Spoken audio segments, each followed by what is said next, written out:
भोगी कशी साजरी करावी? नमस्कार, मी दीपाली. माझ्या यूट्यूब चॅनलवरती तुमचं स्वागत आहे.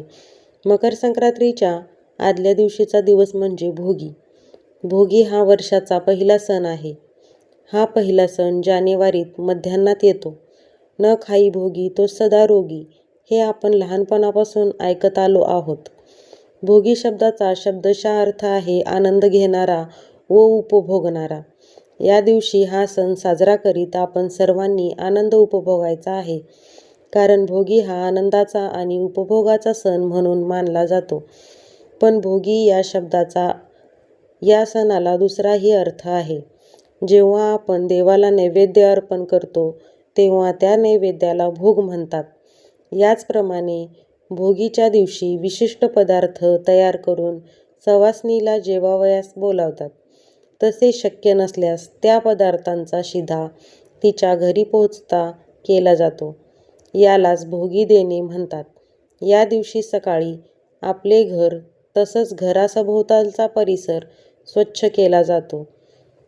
दरवाजासमोर रांगोळी काढतात. घरातील सर्वजण अभ्यंग स्नान करून नवीन कपडे परिधान करतात. महिला नवीन अलंकार धारण करतात. सासरच्या मुली भोगीचा आनंदोत्सव साजरा करण्यासाठी या दिवशी माहेरी येतात. कुटुंबातील सर्वजण एकत्र येऊन भोगीचा आनंदोत्सव साजरा करतात. भोगी साजरी का करावी? या दिवशी इंद्रदेवाची आठवण काढली जाते. इंद्रदेवाने आपल्या धर्तीवर उदंड पीक पिकावी म्हणून प्रार्थना केली होती, अशी मान्यता आहे. ती पीक वर्षानुवर्षे पुढेही पिकत राहावी अशी प्रार्थना भोगीच्या दिवशी केली जाते. या दिवशी काही राज्यांमध्ये लहानशी होळी पेटवून त्यात काही वस्तूंची आहुती दिली जाते. हिवाळ्याच्या मोसमात सर्व प्रकारच्या भाज्या येतात. शेताला नवीन बहार आलेला असतो. त्यामुळे थकलेल्या शेतकऱ्यास थोडासा विसावा लाभतो. मग या मोसमात शेतकरी भोगीची भाजी आणि तीळ मिश्रित बाजरीच्या भाकरीचा आस्वाद घेऊन उबदार रूपी प्रेमाचा तो अनुभव घेतो. त्यामुळे पुन्हा वर्षभर शेतात काम करण्यास तो सज्ज होतो.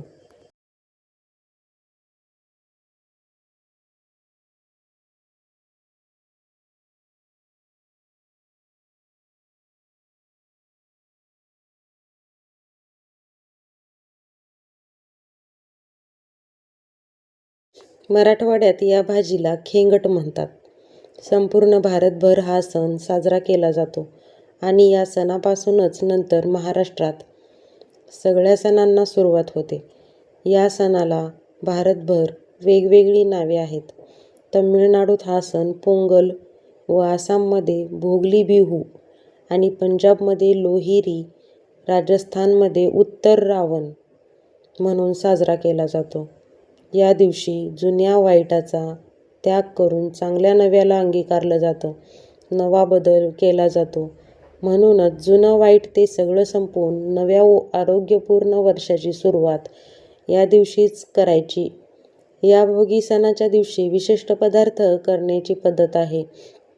या सणाला सर्व प्रकारच्या भाज्या एकत्र करून तयार केलेली भोगीची भाजी, यात प्रामुख्याने हरभरा, पावटा, घेवडा, वांगे, गाजर, कांद्याची पात, शेंगदाणा, वाटाणा, चाकवत, फ्लॉवर आदी भाज्या वापरल्या जातात. तीळ लावलेली बाजरीची भाकरी, लोणी, पापड, वांग्याचे भरीत, चटणी आणि खमंग खिचडी करण्याची परंपरा आहे. भोगीची भाजी अतिशय चवदार लागते. यात फोडणीला तीळ असतेच. भोगीला ही भाजी सर्वत्र केली जाते. मात्र ती करण्याच्या पद्धतीत थोडा बहुत फरक असतो. म्हणजे तुम्ही वसई, पालघरकडे, वाडवळांकडे जेवायला गेलात तर त्यांनी पद्धत एकदम भिन्न असलेली दिसते. किंबहुना त्यांची पद्धत उंधियूच्या एकदम जवळ जाणारी आहे आणि त्यांनी या भाजीला दिलेलं नावही भन्नाट आहे, उकड हंडी. भोगीची भाजी करायची अजून एक पद्धत आहे. ही पद्धत कोकणातल्या मासे खाऊंची आहे. भाज्या सगळ्या वरच्याच असल्या तरी कोकणात केली जाणारी भोगीची भाजी ही भाजलेल्या कांद्या खोबऱ्याचं वाटण लावून केली जाते. थेट मटणासाठी वापरला जाणारा मसालाच या भाजीसाठी वापरत असल्यामुळे घरात मटण शिजत असल्याचाच भास होतो. पण प्रत्यक्षात चिकन मटण नसलं तरीही काही फरक पडत नाही. कोकणी घरात शिजलेली ही भोगीची भाजीच इतकी फर्मास आहे, त्यापुढे चिकन मटणही फिके पडेल. भोगीची चारोळी. भोगी सण आनंद उपभोगाचे तत्व. सवाष्ण महिलेचे पूजिले जावे सत्व. भोगी सण सांगे नारी शक्तीचे ममत्व. सवाष्णाला दिलेल्या दानाचे महत्त्व. भोगीची भाजी. साहित्य: 3-4 प्रकारच्या पापडी शेंगा व त्यांचे दाणे, छोटी वांगी, बटाटे, गाजर, मेथी, बेसन, आवडीप्रमाणे तिखट, मीठ, धने, जिरेपूड, काळा गोडा मसाला, हळद, मोहरी, हिंग, गूळ, अर्धी वाटी तीळ, नारळाच्या अर्ध्या करवंटीचा चव, 10-12 कढीपत्ता पाने, कोथिंबीर, आल्याचा तुकडा, 3-4 हिरव्या मिरच्या आणि तेल. प्रत्येक भाजी कमी जास्त प्रमाणात घ्यावी. उदाहरणार्थ 2 बटाटे, 2 गाजर यानुसार. कृती: मुटके. मेथीची भाजी धुवून घेऊन बारीक चिरावी. त्यात तिखट, मीठ, तीळ, धने, जिरे पावडर, हळद आणि 1 चमचा तेल घालावे. हे सगळं भाजीला व्यवस्थित लावल्यावर भाजीला पाणी सुटेल. त्या पाण्यात मावेल इतकेच बेसन घालून त्याचा घट्ट गोळा तयार करावा. 1.5 ते 2 इंच लांबट आकाराचे मुटके तयार करून पॅनमध्ये तेल घालून सर्व बाजूंनी मंदाग्नीवर शिजवून घ्यावे. भाजी: गाजर व बटाटे यांची साले काढून त्यांच्या वेगवेगळ्या आकाराच्या फोडी कराव्यात. शेंगा सोलून त्यांचे दाणे व सोलेही घ्यावीत. ऐका वांग्याच्या 2च फोडी कराव्या. सर्व भाज्या स्वच्छ धुवून घ्याव्या. तेल व फोडणीचे सामान सोडून वरील सर्व मसाल्याचे घटक पदार्थ मिक्सरमधून चांगले बारीक वाटून घ्यावे. कढईत नेहमीपेक्षा जास्त तेल घालून मोहरी, हळद, हिंगाची फोडणी तयार करावी.